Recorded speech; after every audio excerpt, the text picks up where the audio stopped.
Man, this is so cool. YouTubers coming together and talking about the things they love. It would be so cool to be a part of something like this.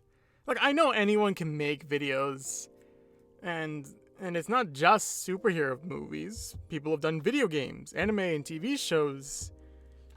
Huh.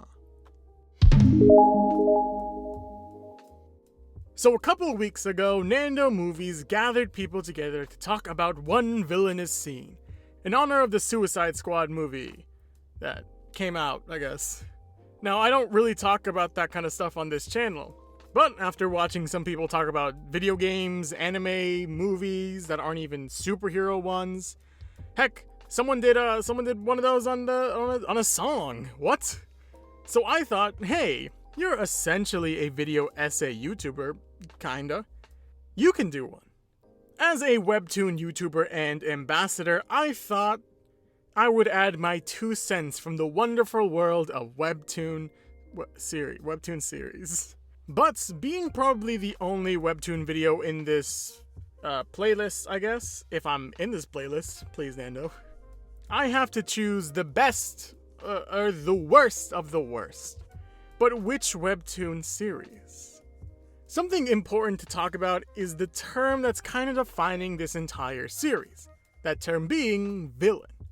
Villain is a really interesting term because villain is kind of a basic term that's a little difficult to apply to, well, many webtoon series. If you're into a lot of series, you'll understand. Going through just a couple, Hardcore Leveling Warriors villains aren't super memorable. An Ordinary doesn't really have villains. Arlo did some villain-type actions, but so did John. The Boxers, Coach K, and you were kind of the villains in a sense, but the point is that villains are hard to pin down. That was until Lore Olympus. Now, it's really weird that Lore Olympus has some of the most interesting just villains. Not morally gray characters like other series, but just straight up villains. Such as Kronos, Minty, and our subject for today, the god of the sun, Apollo.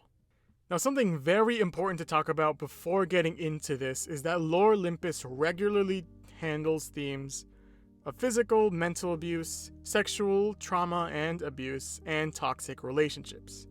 And these themes and topics might be upsetting to some viewers. So if any of those will upset you, now is your time to leave. Now, why Apollo gets this warning is unfortunate. Apollo, at first, is more just annoying than actively dangerous. The brother to our main character's best friend, Artemis. Persephone was bound to meet Apollo, and vice versa. His first interaction is rude. He acts like a standard cool jock, and I hope you can hear the air quotes there, as Apollo just kind of sucks even before the incident. He's annoying, thinking he's the best, or thinking that his smart comments against Persephone or Hades are funny when it's just incorrect and rude. But perhaps one of the most annoying things about him is his arrogance. Apollo truly believes himself to be like the sun, which is actually a pretty good analogy now that I think about it. Like the sun, Apollo believes his value to people, gods, the world is not only high, but necessary. Believing his opinions, his thoughts, his feelings are an inherent importance to everyone and anyone. And the worst part about this is that a lot of people feed into it. You might have heard the saying, confidence is key. And this is likely Apollo's mantra, as he carries himself around like he's a god. Or, well, like a god among mortals. We hear that a lot of people actually like him. Apollo is one of Zeus's favorite, as he reminds him of a younger version of himself. Apollo is also loved by many of the mortals, other gods and nymphs like Daphne, one of our important main cast, as she was originally introduced as one of Apollo's love interests, being infatuated with him and his attention. All of these things feed into Apollo's confidence. That's understandable.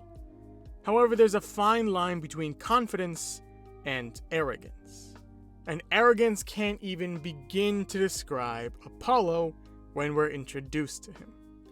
Believing that everyone is in love with him, that everyone wants to be with him, that he deserves anything he wants to take. Which brings us to the incident I keep on mentioning, which is also where the warning comes into play. Look, I don't want to sugarcoat this, since this is a terrible act committed against Persephone, but it's also a real-world terrible problem, as this is the moment where Apollo sexually assaults Persephone. Believing that everything and everyone loves and belongs to him, Apollo sneaks into Persephone's room at night and coerces her into having sex with him, forcing himself onto her. This action ripples throughout the series, as it traumatizes Persephone, especially when dealing with the goddesses of eternal maidenhood, a group of goddesses who group together to do events and stay pure by not having sex ever. But it also doesn't help that Persephone was on her way to becoming an official member, so she's overwhelmed with guilt whenever she's dealing with these members or their help. But what also affects, unsurprisingly, is the relationship with Apollo, being scared, angry, confused, hurt, and such, whenever he's near or whenever he's brought up. And unfortunately, he's brought up a lot, being the brother of Artemis, Persephone's best friend, so he's often talked about or is just at her house, causing confrontations like the one I wanted to talk about today.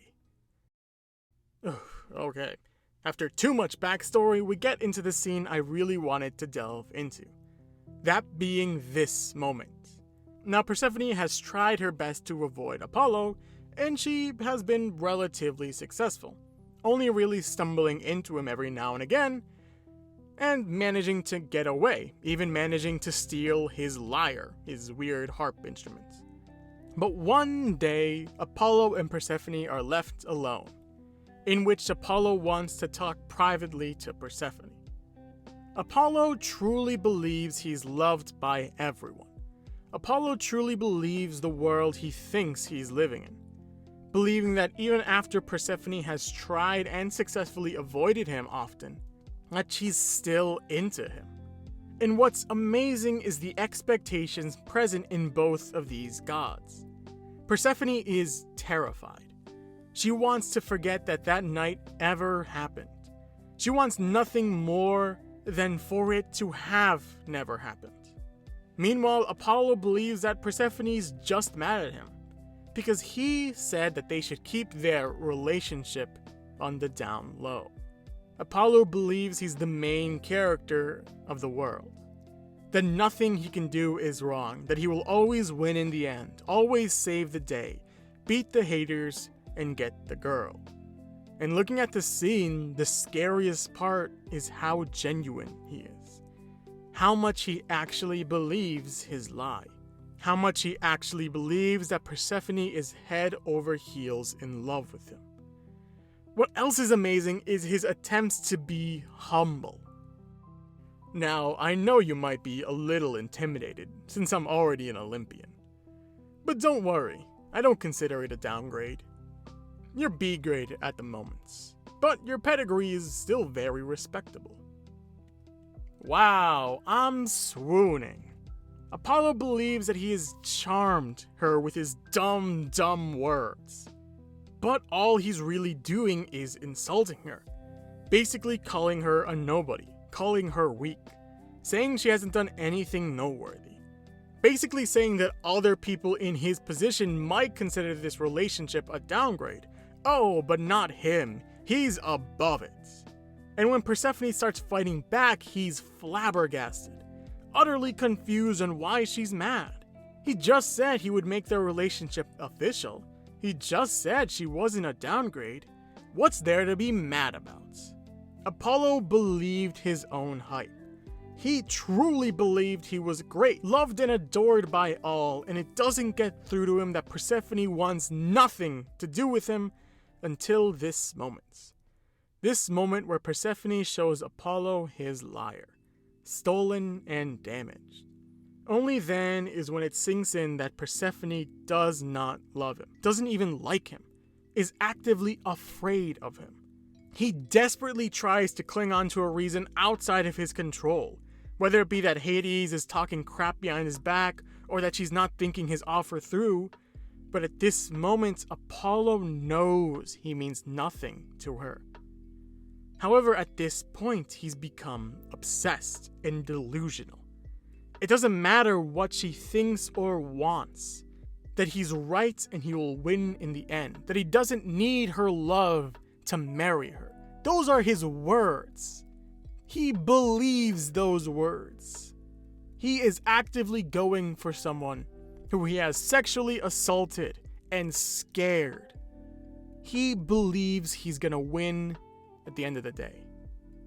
But luckily for us, he hasn't won yet. But that's all for today. So like always, thank you for watching, and I hope I'll see you next week. Take care.